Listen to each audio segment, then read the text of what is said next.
I'm Dr. Vanessa Sinclair, and this is Rendering Unconscious.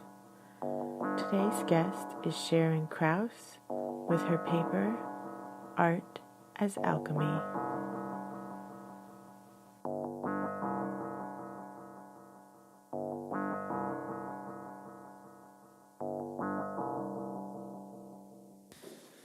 All right, so I'm interested in the relationship between suffering and art, and the personal interest I have in this is that I draw on dark themes and dark states of mind, but the stereotype of the tortured artist, the artist who never manages to escape from a kind of prison of suffering, is not something that's not me, that's not most of the artists that I know, and I don't think it's a very helpful image of what it is to be an artist. So I'm going to explore and contrast the idea of the tortured artist with the idea of the artist as alchemist. So the tortured artist image is a pervasive one, and there are plenty of artists who seem to fit this stereotype. But the idea that we can take suffering and somehow transmute it into something precious also seems a very rich image. So, all right. So I'm going to ask the question, what is the relationship between suffering and creativity? And I'm going to throw out some possible answers and go through them. So first of all, the idea that suffering and creativity are somehow inseparable. So suffering is both necessary and sufficient for creativity. The tortured artist stereotype seems to be based on two ideas. So the idea that great suffering makes great artists, and the idea that without great suffering, it's impossible to be a great artist. We look at an artist like Billie Holiday and imagine that she's the singer she is because of how much she's suffered, that her singing is so strongly affecting because it expresses heartbreak and deep despair. And I should say I'm mostly going to take examples from the world of music because that's what I'm familiar with, and I guess they're figures that everyone has heard of, and so it's easy. So we may assume that the depth of her suffering is intrinsic to her singing, and that if her suffering were to end, her inspiration would dry up. I want to question both of these assumptions. An artist's suffering clearly feeds into their art, but the way it does so isn't as straightforward as this. If we assume that a suffering artist's suffering is what makes her the artist she is, isn't that to diminish the importance of talent, intelligence, determination, hard work and craft? If we imagine that anyone who went through what Billie Holiday went through would sing as sublimely as her, then how do we explain the rarity of such singers? There are thousands of women who've lived lives not dissimilar to Billie Holiday, yet most of them have died leaving no trace. What made Billie Holiday unique was not her suffering, it was what she did with it. Suffering's not sufficient for creativity then, but perhaps it's necessary. Perhaps tortured artists are the only true artists. Perhaps suffering or madness are the prices that must be paid for inspiration. This seems to be something that's widely assumed and that we're eager to accept. Artists like Billie Holiday, Janis Joplin, Sylvia Plath, Syd Barrett are romantic, tragic figures. But even though there are many artists that fit this tragic stereotype, living lives of extreme suffering, this can't be the only model for creativity. There are artists who stand as clear counterexamples. Kate Bush is one who springs to mind. She seems to have had an idyllic childhood, been part of a loving family, and just somehow had this amazing, creative, unique voice that just came out of her. And then artists who seem less clear examples, but, you know, people like Leonora Carrington, people who seem to have a very mischievous element to what they create, and that seems to be an important aspect, just as much as suffering. Anyway, so if there are artists who don't fit this tragic artist stereotype, this seems to suggest that those suffering may be an important component of creativity. It's just one of many possible components. And also, even if suffering is necessary in some sense, ongoing, unrelenting suffering doesn't seem to be. And as a little aside, something I'm not going to have time to address, but I think is an interesting question, is why we expect or want artists to have had this kind of suffering or live this life of suffering when we don't expect sportsmen and women or scientists or, you know, other people that become icons. We're quite happy with them having just very comfortable, normal lives and just being good at what they do. So what is it about artists that makes us feel that they have to suffer? Okay, so let's move on to number 2, motivation. The idea that suffering is what motivates us to create. It might be thought that it's only when we're suffering that we're driven to create. And conversely, the idea of creating when we're happy might seem a nonsense. So somebody might ask, if you're already happy, why would you bother creating? And I've had a discussion with a friend in which this was the way she thought about, you know, creativity is something that we use when we're not feeling happy. If we're happy, we just sit around, you know, just enjoying ourselves. But if we're not happy, then we're driven to create. But this is a really depressing idea to me.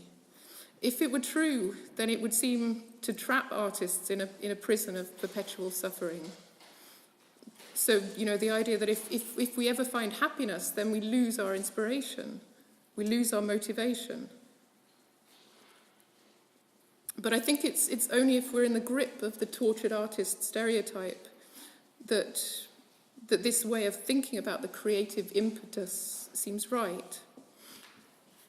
If instead we're thinking of creativity as a process of exploration and discovery, motivated in part by curiosity and a kind of playfulness, or as a response to the world around us, or a way of communicating ideas, creating seems just as likely to be something we do when we're happy as when we're sad. If anything, the times that are the most difficult, painful, and low ones are often the times when we're least creative. And this was something that I guess Stephen's talk about madness being a deadness. That's the sort of paralyzing effect that real sadness or madness has on us. So, and even the artists who seem to most embody the tortured artist stereotype struggle to create when they're at their lowest points. And the people whose lives are a daily grind due to poverty or war or whatever else, these are not the people who become artists. They just have got too much on their plate. They don't have the time, they don't have the headspace to really do anything more than survive. Okay, so I guess there's a background sense in which suffering might be part of what motivates us to create. The idea that in the background for all of us, we know that death is waiting for us, and that everyone we love is going to die or be lost to us in some way. Either we'll go first or they'll go first. And the world around us can seem cruel or indifferent. So we've got this wider context of suffering against which creating makes sense. And I think that's one sense in which suffering motivates us. Okay, but against this backdrop, of the suffering that is the human condition, the things that motivate us to create seem a mix of positive and negative, with suffering being just part of the picture. Creating, like gardening or baking, loving or socializing, is something we're just as likely to do when we're happy as when we're sad. For an artist, creating is part of everyday life, something done through thick and thin, and also, like these other activities, something that contributes to our happiness and well-being. Okay, number 3, germination. The idea that dark times are necessary in order for ideas to germinate. Even if our darkest times are not necessarily our most creative, perhaps it's true that only by experiencing dark times can we go on to create. Perhaps the dark times are a gestation period. Perhaps they're necessary for creating as germination is for flowering. The writer Alan Garner believes this to be the case with his writing. He talks about a bleak low that had him silent and motionless for 2 years. A year after, he snapped out of this state and started work on his most challenging book, was full of energy, firing on all cylinders. He sees the two states as being essentially related and thinks that he needed a period of semi-hibernation to recharge his batteries and ready him for the creative burst that followed. The experience Garner describes is a long, crippling gestation period, longer than I guess most artists would want, longer than perhaps is necessary. And I'd like to question the idea that something like that must be necessary for creating. I lost my place. So Garner's insistence on this seems post hoc to me, and all we can really say is that one state preceded the other, not that one brought about or was necessary for the other. An alternative reading for what happened to Garner that I find more plausible is that his illness was something beyond his control that served no purpose, but that he went on to contextualize it and put it to good use. I don't believe that in general suffering happens for a reason. Suffering happens, and then it's up to us to make sense of it, to make use of it somehow, and that's, to me, more magical than if, the suffering is somehow destined for us to go through in order for us to create. The idea that whatever life throws at us and whatever we suffer, as artists, we find a way to make something with it, so to make something positive. That's what I think Alan Garner is doing, and that's what I think is actually going on when we do that. And this is something I'll be returning to.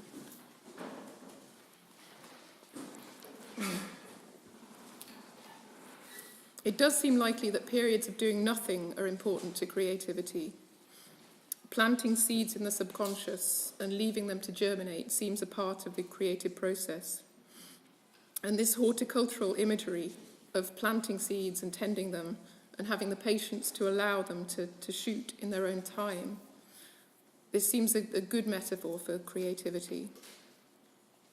If we think of the creative process in this way, the darkness necessary for germination need not be the darkness of suffering.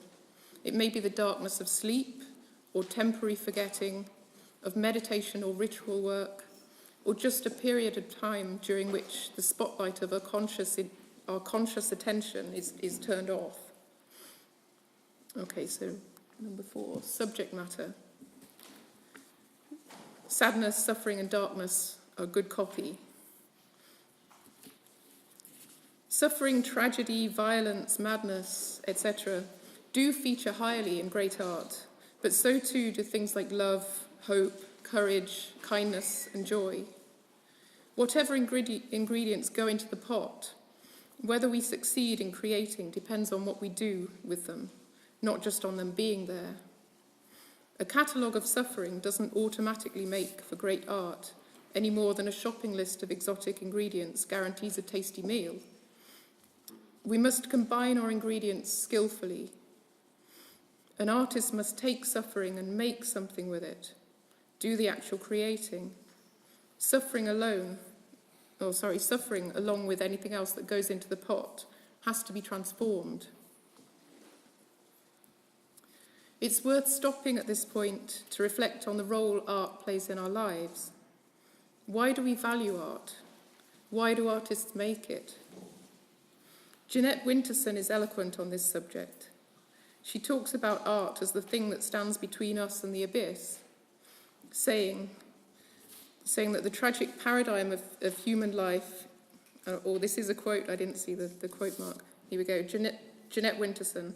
The tragic paradigm of human life is lack, loss, finality, a primitive doom-saying that has not been repealed by technology or medical science. The arts stand in the way of this doom-saying. And then she goes on to say, art shows us how to be more than we are. It is heightened, grand, an act of effrontery. It is a challenge to the confines of the spirit. Art is a daily rebellion against the state of living death routinely called real life. So art is our way of resisting the tragedy of human existence, of turning tragedy into ecstasy.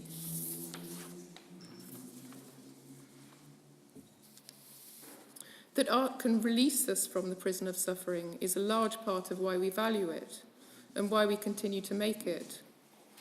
That art enables us to make sense of suffering, death, and struggle, enables us to relieve our pain and that of others is a wonderful thing. That we can take suffering as well as other things we experience, put it into the alchemical vessel, and transmute it into gold is the magic of creating. So, number 5, art as alchemy. I think my shadow's in the way, but so the idea that suffering is base matter, an artist transmutes into something precious. Though suffering and the darker side of life are important to creativity then, as artists we're not forced into lives of suffering. Creativity can rescue us from suffering. Whatever we suffer, and however important suffering is to our art, as artists we can take our suffering and shape and transform it. This shaping and transforming is essential to art, and as artists we have access to tools and techniques that enable us to take in suffering and darkness and create meaning, beauty and joy. So now I'm interested in what's the transformational process? How does art work this alchemical magic? Before addressing this question, let me briefly say that if art truly transforms suffering in this way, then art is magic and artists are magicians, as Alan Moore, in his lovely Northampton accent, is very, very good at making clear for us. I believe that magic is art, and that art, whether that be writing, music, sculpture, or any other form, is literally magic, etc. And he's... I love Alan Moore, but...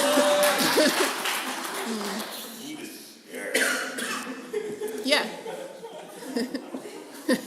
Yeah, I mean, I haven't got quite the popping eyes to carry it off, but yeah.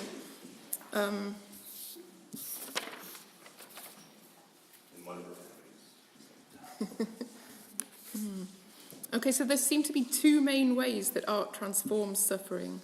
Firstly, by reframing or recontextualizing it, and secondly, by radically transforming it. The first is relatively straightforward, and the second is where the real alchemy lies.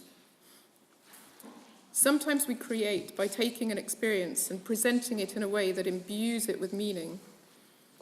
Something we experience can be shown to parallel the experiences of countless other people, to take on a universal or even mythic quality, or it can be seen as part of a bigger picture, a dark but necessary part of a beautiful whole.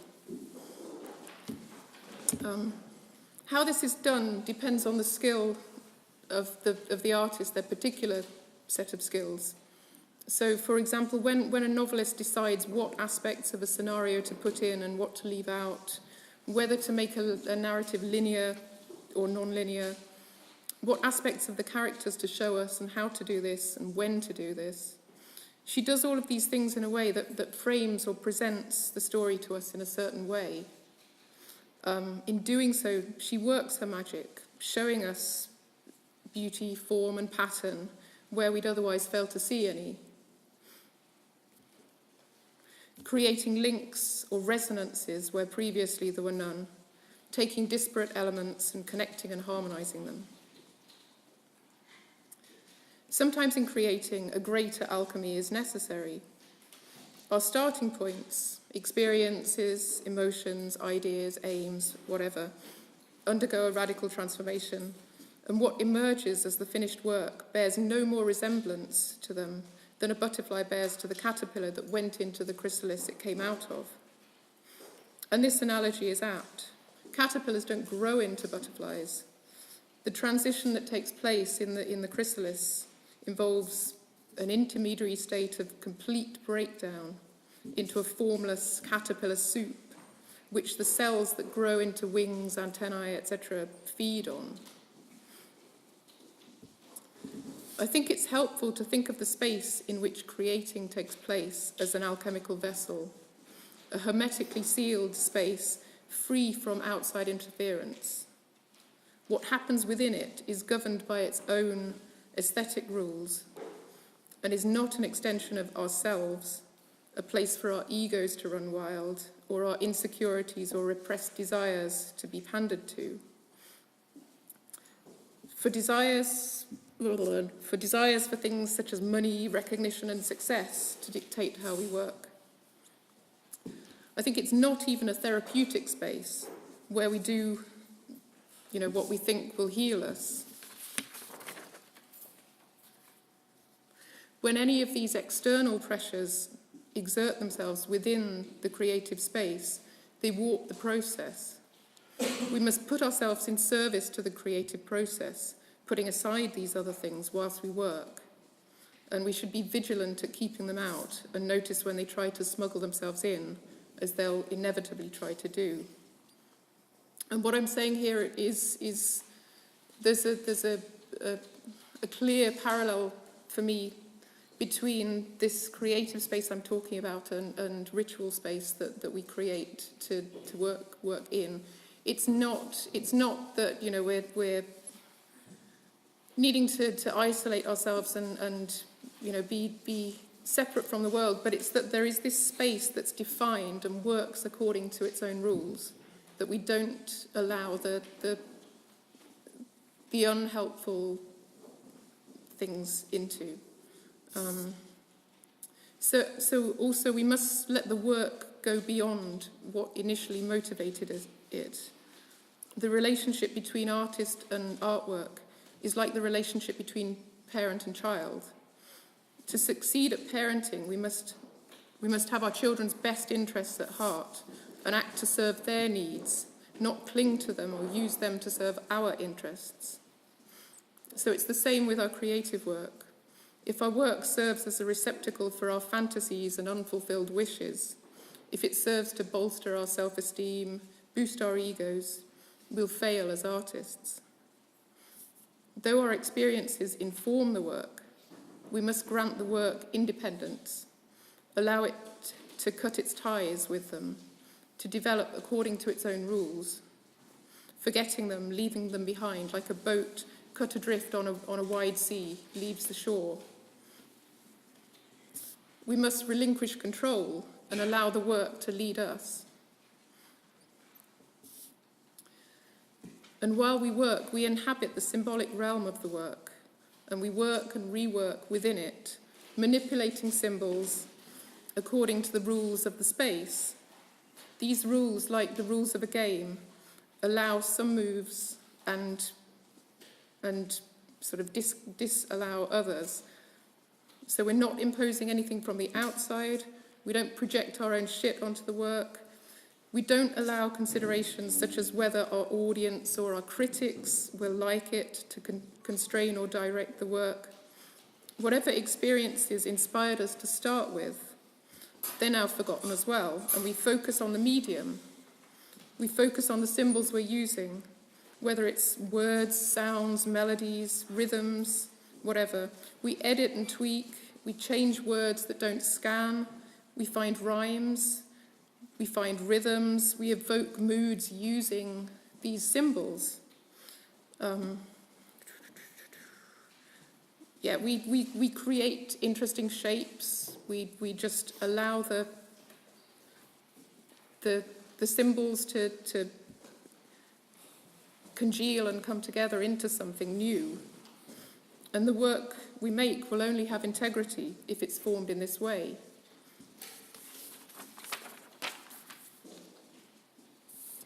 The process will at times be chaotic, formless, and confusing, and we won't know how long it will take or what will emerge at the end.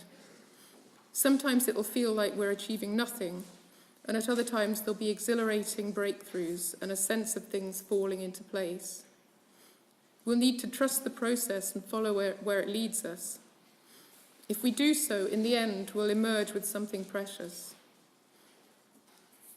And what we emerge with, as well as being something that works on its own terms, as a work of art, will possess healing powers. Once we've finished our work, we see that the patterns and shapes we've created within it mirror patterns and shapes in ourselves and in the world. The work becomes a mirror that reflects and reveals truths. If we've given it the freedom to develop and grow on its own terms, to go beyond the limits we would otherwise have imposed upon it, it'll be capable of reflecting deep truths. If we don't give it this freedom, it will only reflect the superficial. At the end of the process, we bring these treasures home. We find that the pain or suffering that engendered the work has been transformed. Thank you.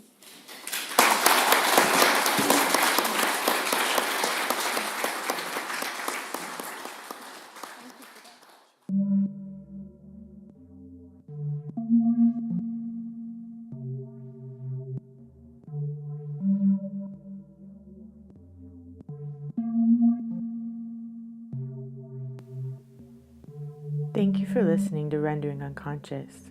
You just heard Sharron Kraus. This talk was first given at Candid Arts Trust London in May of 2016 as part of the Psychoanalysis, Art, and the Occult conference. To read collected papers from this conference, please visit our publisher's website, trapart.net. That's TRAPART.net.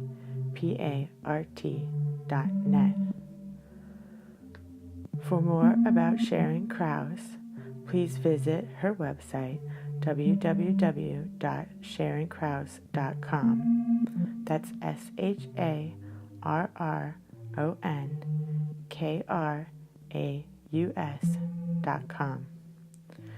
Sharron has records coming out this year on Sunstone Records and Ghostbox Records. For more on myself or Rendering Unconscious, please visit my website, drvanessasinclair.net, or our website, renderingunconscious.org. Thank you.